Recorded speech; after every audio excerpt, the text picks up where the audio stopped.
नमस्ते बच्चों, हिंदी के पीरियड में आप सबका स्वागत है। आज हम लोग पढ़ेंगे मानवीय करुणा की दिव्य चमक और इसके लेखक हैं सर्वेश्वर दयाल सक्सेना। तो सबसे पहले हम लोग सर्वेश्वर दयाल सक्सेना के बारे में थोड़ा पढ़ते हैं। सर्वेश्वर दयाल सक्सेना का जन्म सन 1927 में जिला बस्ती उत्तर प्रदेश में हुआ। उनकी उच्च शिक्षा इलाहाबाद विश्वविद्यालय से हुई, इलाहाबाद यूनिवर्सिटी से। वे अध्यापक, आकाशवाणी में सहायक प्रोड्यूसर, दिनमान में उप संपादक और पराग के संपादक रहे। तो दिनमान और पराग ये दोनों हिंदी की पत्रिकाएं हैं, आज भी चलती हैं, आज भी छपती हैं, लोग पढ़ते हैं। सन 1983 में उनका आकस्मिक निधन हो गया। आकस्मिक एकाएक निधन हो गया। सर्वेश्वर बहुमुखी प्रतिभा के साहित्यकार थे। वे कवि, कविता भी लिखे हैं, कवि, कहानीकार, उपन्यासकार, निबंधकार और नाटककार थे। जैसा मैं पढ़ाते समय चर्चा करता रहता हूँ, हिंदी गद्य साहित्य की जो विधाएं हैं उसमें कहानी, उपन्यास, नाटक, रिपोर्टाज, यात्रा वृत्तांत, संस्मरण, डायरी इत्यादि विधाएं हैं, बहुत सारी हैं। तो उसमें इन्होंने कहानी, उपन्यास, निबंध, नाटक इत्यादि लिखे और कविता भी लिखते थे, इसलिए कवि भी थे। सर्वेश्वर की प्रमुख कृतियाँ, उनकी प्रमुख रचनाएं क्या क्या हैं? काठ की घंटियाँ, कुआनो नदी, जंगल का दर्द, खूंटियों पर टंगे लोग, एक कविता संग्रह है उनका, खूंटियों पर टंगे लोग कविता संग्रह, पागल कुत्तों का मसीहा, सोया हुआ जल, ये उपन्यास है दोनों। पागल कुत्तों का मसीहा, सोया हुआ जल उपन्यास। लड़ाई कहानी संग्रह है। बकरी नाटक है। भाव भाव खाओ खाओ, वतूता का जूता, लाख की नाक, ये बाल साहित्य है, बच्चों के लिए लिखे हैं। चर्चे और चरखे उनके लेखों का संग्रह है। ये जो लेख है उनमें ये संग्रह है, चर्चे और चरखे। खूंटियों पर टंगे लोग पर उन्हें साहित्य अकादमी का पुरस्कार मिला। यह एक प्रकार का पुरस्कार है जो हिंदी कवि या लेखक हैं उनको मिलता है, साहित्य अकादमी का पुरस्कार। सर्वेश्वर की पहचान मध्यवर्गीय आकांक्षाओं के लेखक, मध्यवर्गीय मिडिल क्लास के रूप में की जाती है। मध्यवर्गीय जीवन की महत्वाकांक्षाओं इच्छाओं से प्रेरित होकर सपनों, संघर्ष, शोषण, हताशा और कुंठा का चित्रण उनके साहित्य में मिलता है।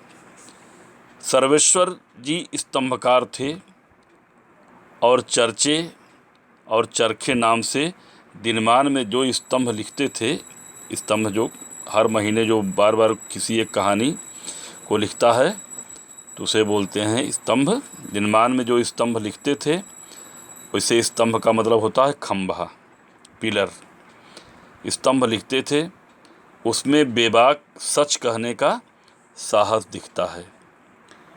उनकी अभिव्यक्ति में सहजता और स्वाभाविकता है। जो उनकी अभिव्यक्ति है उसमें सहज और स्वाभाविक जो चीज़ें होती हैं उसके बारे में वो लिखते हैं। कोई बनावटीपन नहीं, कोई दिखावा नहीं इत्यादि।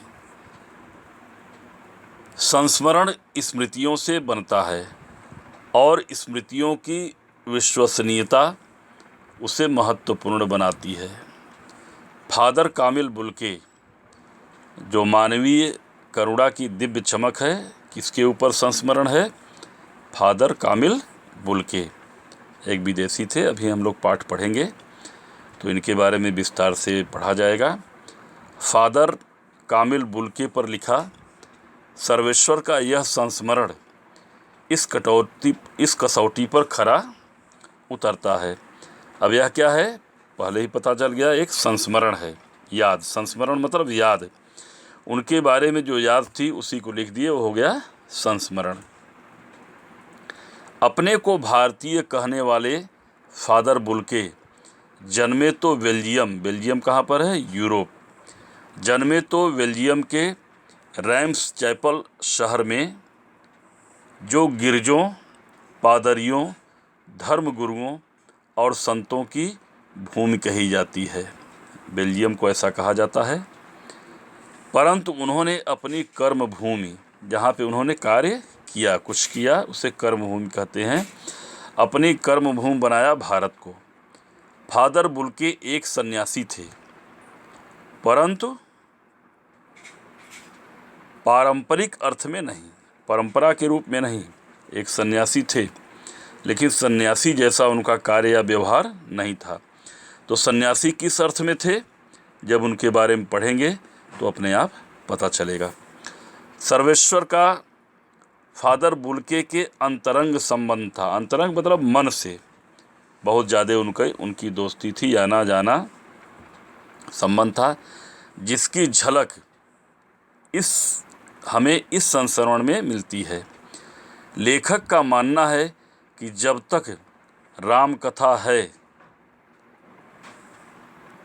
इस विदेशी भारतीय साधु को याद किया जाएगा तथा उन्हें हिंदी भाषा और बोलियों के अगाध प्रेम का उदाहरण माना जाएगा। हिंदी के उन्होंने क्या कार्य किया कि एक डिक्शनरी इन्होंने शब्दकोश लिखा था, अंग्रेजी हिंदी शब्दकोश। तो ये बेल्जियम से आकर यहाँ संन्यास लेकर के हिंदी के लिए बहुत सारे कार्य किए हैं। हिंदी को अपनाया, हिंदी के लिए कार्य किया, देश के लिए कार्य किया, इसलिए इनके बारे में लिखा गया है। ये जो संस्मरण है, तो अब है पाठ का शीर्षक क्या है, मानवीय करुणा की दिव्य चमक। मानव से बना है मानवीय, ठीक है, मानवीय विशेषण हो गया, मानव मनुष्य, जातिवाचक संज्ञा, उससे मानवीय करुणा दया की दिव्य चमक उन्हें कहा जाता था। फादर को जहरबाद से नहीं मरना चाहिए था। जहरबाद किसे कहते हैं, कैंसर, ठीक है। कैंसर क्या होता है, शरीर के किसी भी अंग में जब जहर फैलता है तो कैंसर अंग्रेजी शब्द है, उसे जहरबाद। इन्होंने लिखा कि फादर को जहरबाद से नहीं मरना चाहिए था, जिसकी रगों में दूसरों के लिए मिठास भरे अमृत के अतिरिक्त और कुछ नहीं था, उसके लिए इस जहर का विधान क्यों हो। कहने का अभिप्राय है, जो दूसरों के हित के लिए सदैव सोचे, दूसरे के जीवन में अमृत घोले, उनके जीवन में या उनके शरीर में यह जहर क्यों फैला, ऐसा विधान क्यों। हला कहते हैं कि क्या मार सकेगी मौत उसे, औरों के लिए जो जीता है। जो दूसरों के लिए जीता है, दूसरों के लिए जीवन अपना समर्पित कर दे, उसे मौत क्या मारेगी, वो तो अमर हो जाता है। यह सवाल किस ईश्वर से पूछें, ऐसा लेखक कह रहे हैं, सर्वेश्वर जी कह रहे हैं कि यह सवाल किससे पूछें कि जो दूसरों के लिए अमृत दिए, जो दूसरों के लिए अमृत के समान थे, स्वयं उनके शरीर में जहर फैला और जहरवाद से मर गए, तो किस ईश्वर से पूछें। प्रभु की आस्था ही जिसका अस्तित्व था, वह देह की इस यातना पीड़ा कष्ट की परीक्षा, इस यातना की परीक्षा उम्र की आखिरी देहरी पर, देहरी दहलीज, देहरी जिसे बोलते हैं, तो उम्र की आखिरी अर्थात बुढ़ापे में, अंत समय में उनको ऐसा हुआ। कभी कभी हो जाता है, किसी बीमारी से हो जाता है, किसी कारणवश हो जाता है, जब शरीर ढलने लगती है तो कुछ न कुछ रोग तो हो ही जाता है। तो उम्र की आखिरी देहरी पर क्यों दे, एक लंबी पादरी के सफ़ेद चोगे से ढकी आकृति सामने है। गोरा रंग, सफ़ेद झाई मारती झाई मारती भूरी दाढ़ी, नीली आँखें, बाहें खोल, गले लगाने को आतुर। मिलते थे लोगों को गले। यही सब थोड़ा सन्यासी से हट के है, क्योंकि सन्यासी कभी किसी को गले नहीं लगाता है। तो पादरी थे, चूँकि ईसाई थे, पादरी थे, उनका अपना रीति रिवाज रहा होगा। आँखें बाहें खोल, गले लगाने को आतुर, आतुर व्याकुल लालायित। इतनी ममता, इतना अपनत्व इस साधु में अपने हर एक प्रियजन के लिए उमड़ता रहता था। मैं 35 साल से इसका साक्षी गवाह, ठीक है, साक्षी गवाह, विटनेस। मैं 35 साल से इसका साक्षी था, तब भी जब वह इलाहाबाद में थे, अर्थात फादर बुल्के इलाहाबाद में भी थे। जब वह इलाहाबाद में थे और तब भी जब वह दिल्ली आते थे, अर्थात लेखक दिल्ली में रहते थे, फादर दिल्ली जाते थे तो इनसे मिलते थे। तब जब दिल्ली आते थे, आज उन बाहों का दबाव मैं अपनी छाती पर महसूस करता हूँ। अर्थात जब लेखक से मिलते थे, सर्वेश्वर दयाल जी से मिलते थे, तो कस करके गले लगते थे और एक दूसरे को दबाते थे। ठीक है, जैसे माँ अपने बच्चे को गले लगा लेती है, दबाती है, तो वह दबाव आज भी वह महसूस करते हैं। फादर को याद करना एक उदास शांत संगीत को सुनने जैसा है। उनको याद करना, कह रहे हैं यहाँ पे, उदास शांत संगीत, ऐसा संगीत जो लोग एकांत में, उदासीपन में शांत होकर के उसे सुनते हों, उसे बोलते हैं उदास शांत संगीत को सुनने जैसा है। उनको देखना करुणा के निर्मल जल, करुणा मतलब दया, ममत्व, करुणा के निर्मल जल में स्नान करने जैसा था। और उनसे बातें करना, उनसे बातचीत करने में कर्म के संकल्प से, जो कर्म लोग करते हैं उसका संकल्प हो, कर्म के संकल्प से भरना था। अब कर्म के संकल्प से भरने से अभिप्राय क्या है यहाँ पे? जो फादर बुल्के थे वो कर्मयोगी थे, कर्म करते थे। उन्होंने क्या क्या किया है अभी पता चलेगा। और आगे मुझे परिमल क्या है? परिमल हालांकि कई जगह पे था, खास करके इलाहाबाद में जो हिंदी साहित्य से लोग जुड़े हुए थे उनकी एक गोष्ठी थी जिसका नाम क्या रखा गया था? परिमल। और यह और जगह पे धीरे धीरे खुला था। तो मुझे परिमल के वे दिन याद आते हैं जब हम सब एक पारिवारिक रिश्ते में बंधे जैसे थे। तो उसमें कई साहित्यकार थे परिमल में जो एक दूसरे से जुड़े थे, अपनी कविताओं को, अपनी रचनाओं को एक दूसरे से शेयर करते थे। उसमें जो रचनाएं लिखी जाती थी, जो कविताएं लिखी जाती थी, उनको लोग पढ़ते थे, उसका एनालिसिस करते थे, विश्लेषण करते थे, उसकी आलोचना करते थे। जैसे अभी कुछ दिन पहले जो थे डॉक्टर नामवर सिंह थे, ये बहुत बड़े आलोचक थे, पुस्तकों को पढ़ते थे, उस पर समीक्षा करते थे। तो परिमल के वे दिन याद आते हैं जब हम सब एक पारिवारिक रिश्ते में बंधे जैसे थे। जिसके बड़े फादर बुल्के थे, फादर बुल्के उसके सदस्य थे, उसमें बड़े थे। हमारे हंसी मजाक में वह निर्लिप्त जो बिना लगाव के, वह निर्लिप्त शामिल रहते। हमारी गोष्ठी जो सभा होती है उसको गोष्ठी, 10-20 लोग बैठ करके किसी भी विचार, किसी विषय पे, किसी बिंदु पे अपने विचार व्यक्त करते हैं, बैठते हैं, बातचीत करते हैं, उसे गोष्ठी बोलते हैं। उसमें वह गंभीर बहस करते, हमारी रचनाओं पर बेबाक खुल करके, बिना किसी संकोच के उन रचनाओं पे अपनी राय और सुझाव देते। और हमारे घरों के किसी भी उत्सव जो भी उत्सव मनाते थे, किसी के जन्म दिवस मना रहे हैं, किसी की शादी का सालगिरह है, खास करके बच्चों का जन्मदिन ही लोग प्रायः बड़े धूमधाम से मनाते हैं। तो किसी भी उत्सव और संस्कार में वह बड़े भाई और पुरोहित जैसे खड़े हो, हमें अपने आशीषों से, अपने आशीर्वाद से भर देते। मुझे अपना बच्चा और फादर का उसके मुख में पहली बार अन्न डालना, अन्नप्राशन संस्कार होता है, याद आता है। और नीली आँखों की चमक में तैरता वात्सल्य, बच्चों के प्रति जो प्रेम होता है, लगाव होता है, उसे क्या कहते हैं? वात्सल्य। आप लोग पढ़े भी होंगे, जो रस जो पांडे सर पढ़ाए हैं, उस रस में एक रस कौन सा होता है? वात्सल्य। तो बच्चों के प्रति जो कविता लिखी गई है, मैया मोरी मैं नहीं माखन खायो, मैया मोरी कबही बढ़ेगी छोटी, तो क्या है? वात्सल्य रस।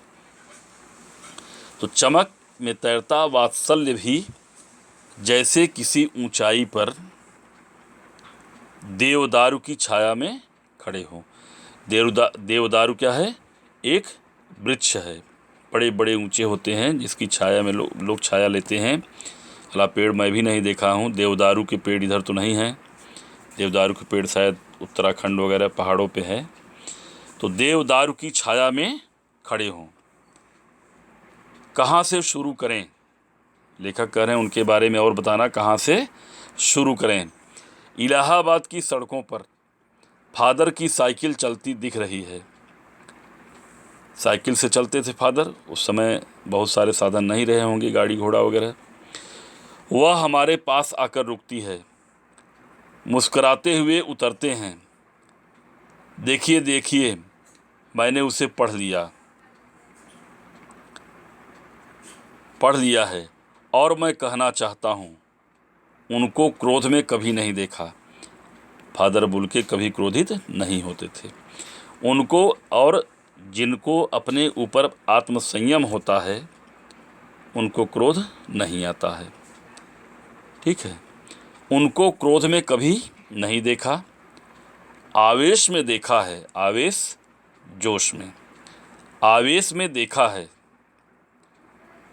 और ममत्व, अपनत्व, जिसे बहुत प्रेम हो। कैसा प्रेम? जैसे माता और पुत्र का प्रेम हो, उसे ममता बोलते हैं। तथा प्यार में लबालब छलकता, बहुत ज़्यादा प्यार उमड़ता, उनको देख करके सबसे प्रेम करते थे। लबालब छलकता महसूस किया है। अक्सर उन्हें देखकर लगता कि बेल्जियम में इंजीनियरिंग के अंतिम वर्ष में, सोचिए बहुत पढ़े लिखे विद्वान थे, इंजीनियरिंग कर रहे थे, एक प्रकार से समझिए इंजीनियर थे। कहाँ से उनके मन में यह संन्यास जागा? तो मैं बेल्जियम में इंजीनियरिंग के अंतिम वर्ष में, फाइनल में पहुंचकर उनके मन में सन्यासी बनने की इच्छा कैसे जाग गई?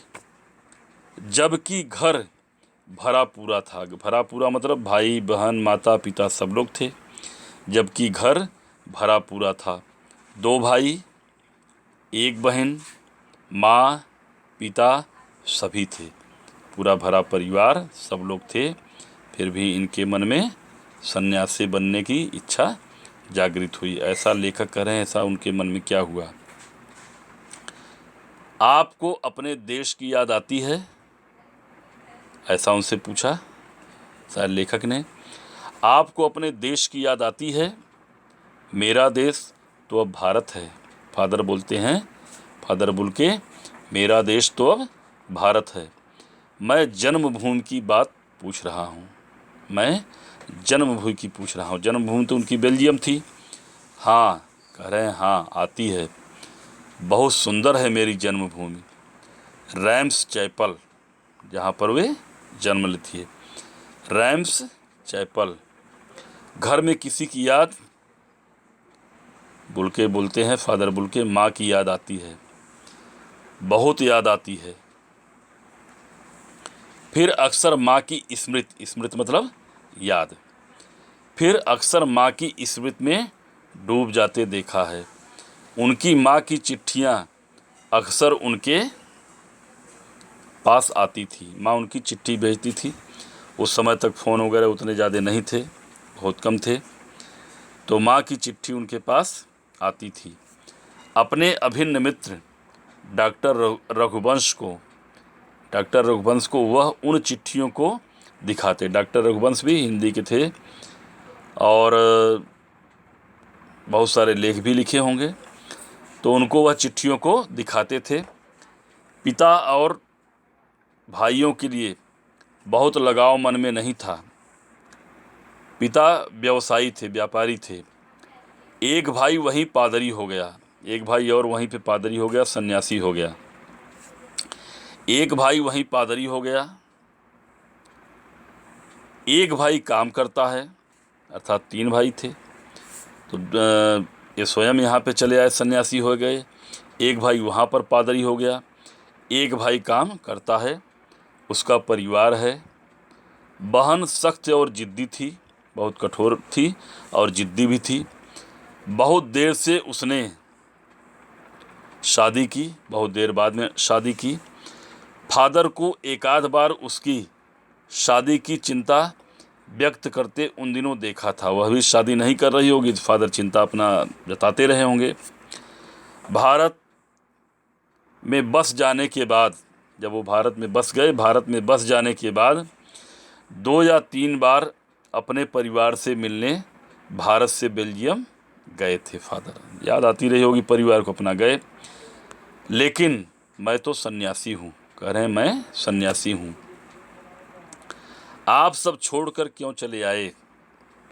लेखक पूछ रहे हैं। क्या बोले? प्रभु की इच्छा थी, प्रभु की ऐसी इच्छा थी, इसलिए छोड़ के चले आए।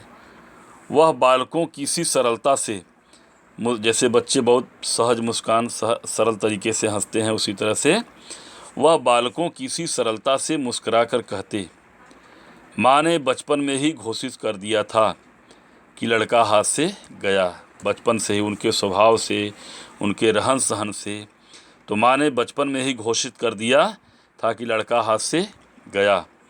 और सचमुच इंजीनियरिंग के अंतिम वर्ष की पढ़ाई छोड़कर फादर बुल्के सन्यासी होने जब धर्म गुरु के पास गए और कहा कि मैं सन्यास लेना चाहता हूँ, जो धर्म गुरु होता है, जो सन्यास देता है, दीक्षा देता है, उसके पास गए, गुरु के पास गए और कहा कि मैं सन्यास लेना चाहता हूँ, तथा एक शर्त रखी कि सन्यास लेते समय सन्यास चाहने वाला शर्त रख सकता है। ऐसा नियम होगा उनके यहाँ या ईसाइयों में। तो सन्यास लेते समय सन्यास चाहने वाला शर्त रख सकता है कि मैं भारत जाऊंगा। उन्होंने सन्यास लेने के लिए कहा और यह भी कहा कि मैं यहाँ नहीं, मैं अपना कर्म क्षेत्र कहाँ पर, भारत जाऊंगा। भारत जाने की बात क्यों उठी नहीं जानता, बस मन में यह था। क्योंकि भारत में आने, क्या भारत जानते ही हैं, भारत को क्या कहते हैं?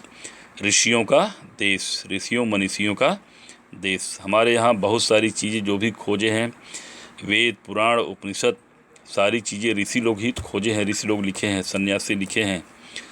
और यह भी जानते हैं कि सन्यासी कुछ भी कर सकता है। अगर आप लोग इतिहास पढ़े होंगे जानते होंगे कि चंद्रगुप्त को चक्रवर्ती सम्राट, अखंड भारत को बनाने वाले एक सन्यासी थे, आचार्य चाणक्य। ठीक है, तो नहीं जानता, बस मन में यह था। उनकी शर्त मान ली गई और वह भारत आ गए। पहले जीसेट संघ, अबे जीसेट संघ क्या है? पहले जीसेट संघ में 2 साल पादरियों के बीच धर्माचार की पढ़ाई की। अच्छा, सन्यास लेने के बाद जीसेट संघ है जिसमें रह करके पादरी वगैरह क्या करते हैं, क्या कर्तव्य है, इन सब चीज़ों का 2 साल रह करके पादरियों के बीच धर्माचार की पढ़ाई की। फिर 9-10 वर्ष दार्जिलिंग में, दार्जिलिंग पश्चिम बंगाल में है, देखिए फादर कामिल बुल्के का चित्र है। तो 9-10 वर्ष दार्जिलिंग में पढ़ते।